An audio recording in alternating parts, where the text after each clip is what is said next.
This is Emma. She was in a mum slump. Her children had grown and become more independent, which left her with some time on her hands. She used to be a competitive trampolinist in her youth and was keen to find a challenge that would feed her competitive hunger.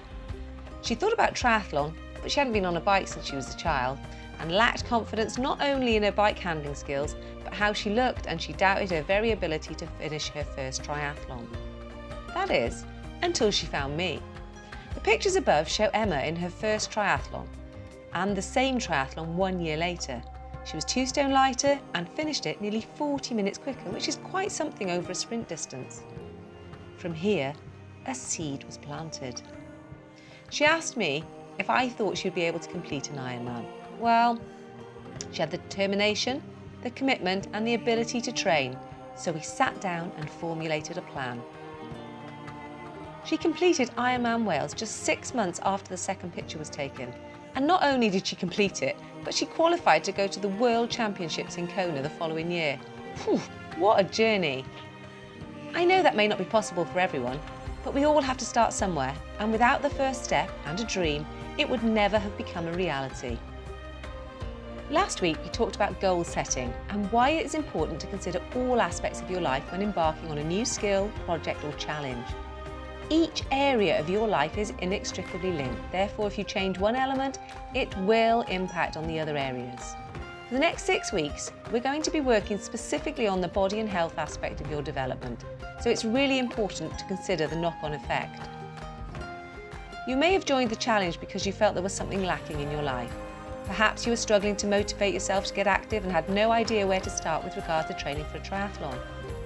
The task may just have been too big and you were overwhelmed.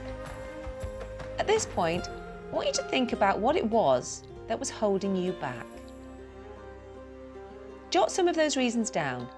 They might include things such as not being fit enough. You don't know where to start. I'm too fat or too thin and not strong enough. I don't have the confidence to wear those skimpy suits. I haven't got enough time. I need too much kit. Whatever your reason, you have started to overcome them. You're already starting to believe in yourself and moving forwards in this life-changing journey of self-discovery. Imagine that while you were sleeping, all your triathlon doubts were solved. You've trained well, you've got your body toned, and you've honed your skills of triathlon. I want you to make a list of how this might impact on those other areas of your life.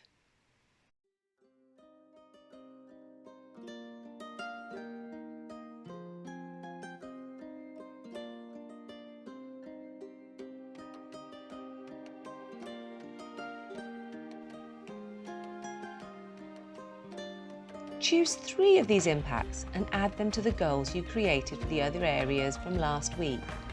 For example, you may be fitter and have more energy to do activities with your partner and family, and therefore enhance your family element.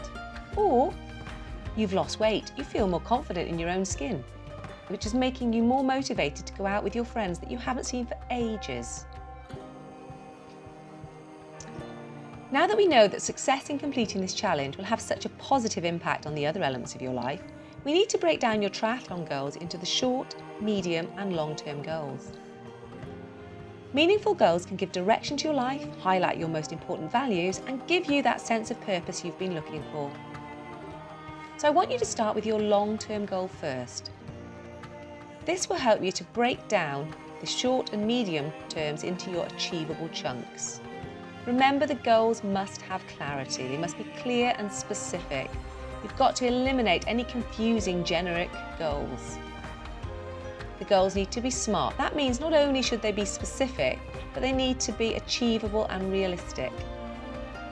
Not so achievable that they're easy. They must challenge you both physically and mentally to really build your confidence. So each success that you achieve helps you to build that winning mindset. Choose a goal that is within your control.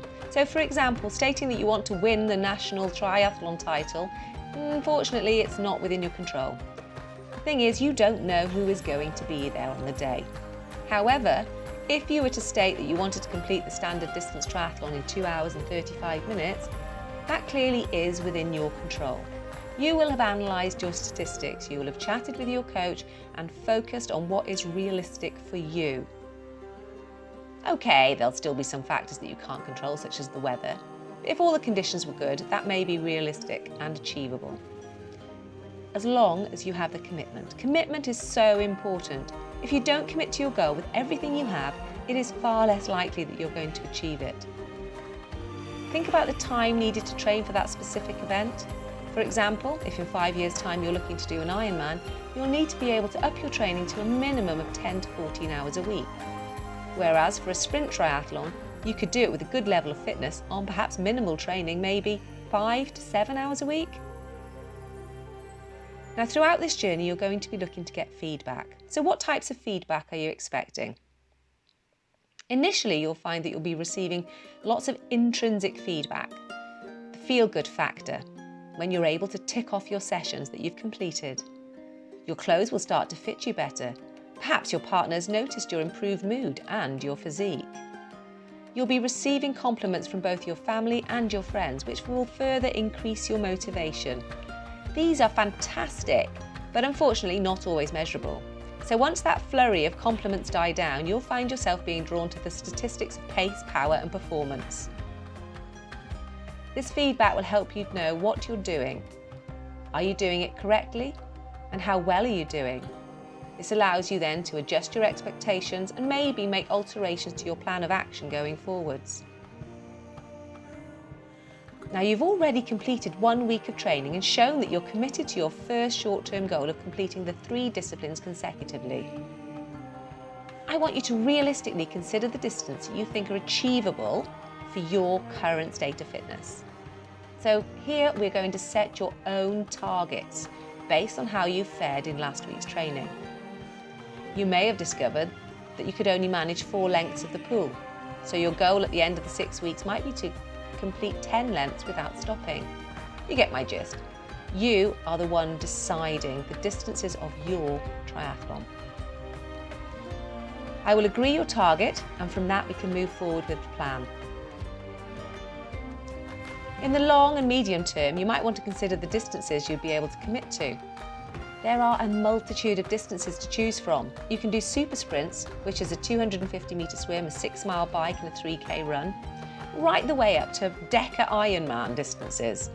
Or maybe you just want to use triathlon as a good excuse to travel with like-minded people and see other countries. It is an international sport, and age groupers and elites can race all over the world if that's what your desire is. So whatever it is, start thinking about your goals now, complete the worksheet and send it to me so we can discuss your plans.